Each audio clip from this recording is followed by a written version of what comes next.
The stroke made me aware of all the things I don't want anymore in my life. And I had this idea that thinking of what you don't want, thinking about the negative, is a very, very powerful thing. It can actually motivate you deeply. It can create real change in your life. It can make you think more creatively.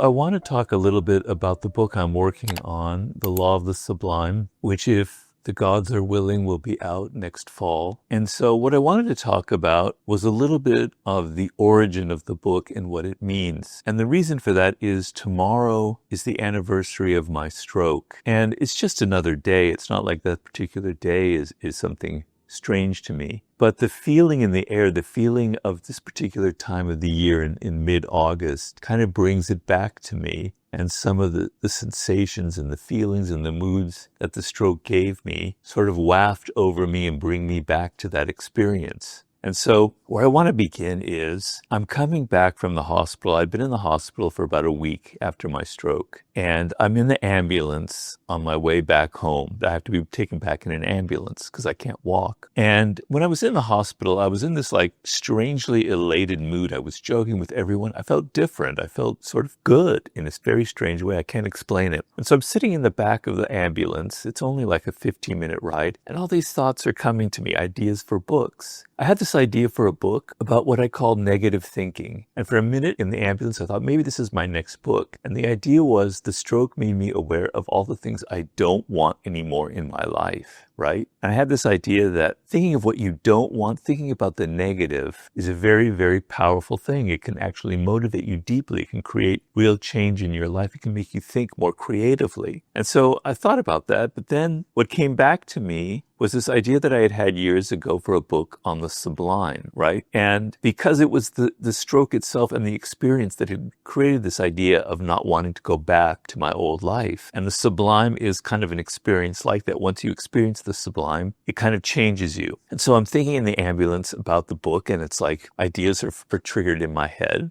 And when I come back home and I settle down, I know that if I don't put my mental energy into a book project, I will get very, very depressed. And who knows what would happen in that case, because I have a very active mind. And the stroke kind of ruined the left side of my body and ruined me physically, but it didn't seem to do much to my brain, which seemed to be more active than ever. And I remember one day I'm sitting in my office beginning to work on the Sublime book. And the thing is, back in around 2005 or 2006, I had been planning to write this book on the Sublime. And I got derailed by, I think, the 50 Cent Project or Mastery, one of them. Anyway, I had hired a researcher at that time to help me research what would be the Sublime book back in '06, around then. And I'm in my office now, after my stroke, and I'm going through those notes, and I'm starting to get very emotional. And I actually even started to cry, and I don't cry very much. And the reason was I had been planning, I didn't realize this, but I'd been planning to do all of these things to be able to relate the Sublime to you. I was going to have experiences. I was going to go in the Caribbean and kind of do this thing with dolphins. I know how cliched that sounds. I was going to go to Tierra del Fuego, the point between Argentina and Antarctica, because it seemed like a magical spot. I was going to go to other magical parts of the planet.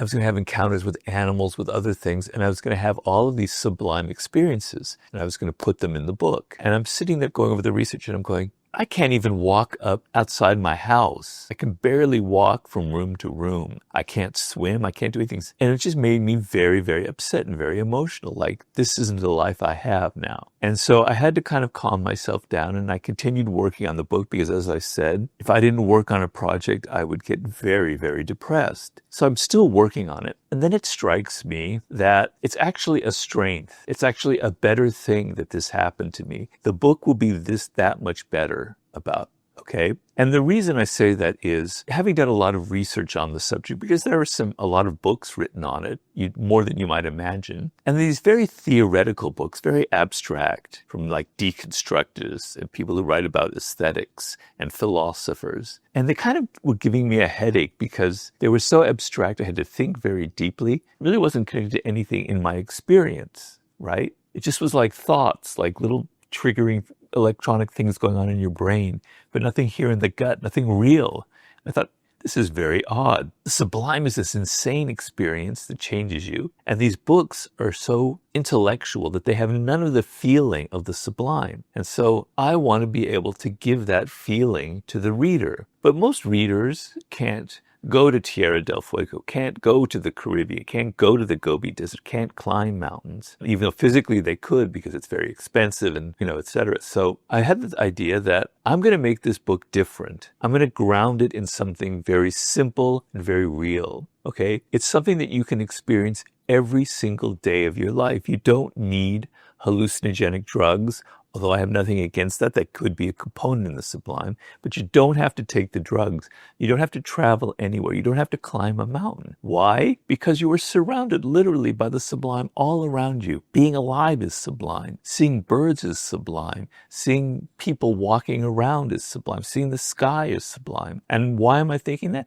Because I'm sitting there trapped in my office. All I can get the sublime for is keeping me alive by having these thoughts that I can't take a hike, but I could go in my mind and I can still experience the insanity, the awe-inspiring insanity of what it means to be alive. And so in writing the book and conceiving it this way, I decided, okay, I'm going to ground every chapter, there are 12 chapters, in a main story that's going to inspire you, that's going to give you the gut feeling of what I'm talking about, okay? Some of the stories are very different from anything I've done before because some of them are pure fiction. I've made them up, just a couple of them. Then I'm going to have the key section, which I'm going to describe the idea. I talk about like the sublime with animals and interspecies sublime, about childhood, about love. So in the key section, I'm going to describe in more detail what I mean. Then I'm going to have smaller stories that are going to give you more detail about it, like I had in Mastery and other books. And at the end, I'm going to have a section called the Sublime Experience, in which I literally give you exercises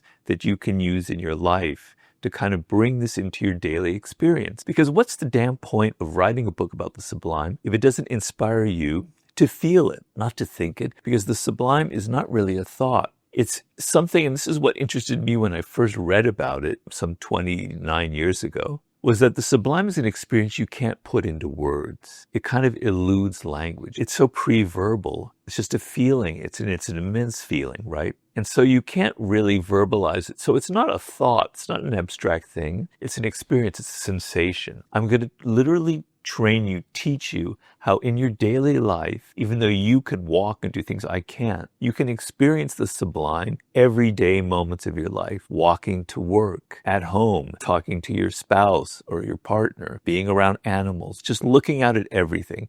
So these exercises that ground you in the reality of the sublime. And as I've explained before, each chapter of the 12 chapters is kind of an aspect of the sublime that you can access. And I've described it before that normally human experience, I compare it to a circle. Our minds are trapped by certain conventions that our society, that our culture as a social animal, patterns that conventions of things we're supposed to think, how we're supposed to think, how we're supposed to behave. These conventions change. They're not the same conventions that existed in ancient Egypt, but there's always a limiting factor. This is what is considered normal. This is what's considered how we have to think. You're not aware of the fact that your culture here in the 21st century America is conditioning you to think a certain way, but it is limiting you.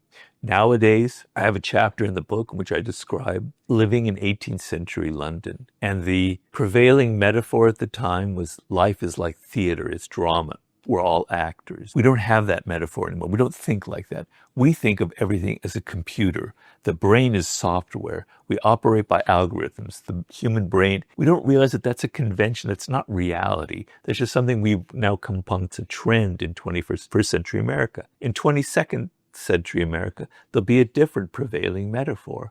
But there are limits, there are convention, and they're preventing you from exploring other ways of thinking, other forms of consciousness. Each chapter, there are 12 of them, I compare it to like a clock. Each one points to a different thing lying outside that circle. And so I'm giving you key, concrete ways for you to access them. I don't know how the book is going to be received. When it comes out, it'll have been 6 years after I started working on it. And it's kind of difficult, if you can imagine, to work on something for so long and have nobody reading. I've had a couple people reading it, but to have no public reaction. So I'm very curious to see how people respond to it, because it's going to be a very strange book. My wife, she compared it like a drug trip, because she's the one who's been kind of working on helping me with it and editing it. So it's like taking a drug trip. You know, she reads it, she goes, whoa, wow. I'm hoping that's going to be your experience, but we'll see. And in a year, I'll know what the answer is. So thank you.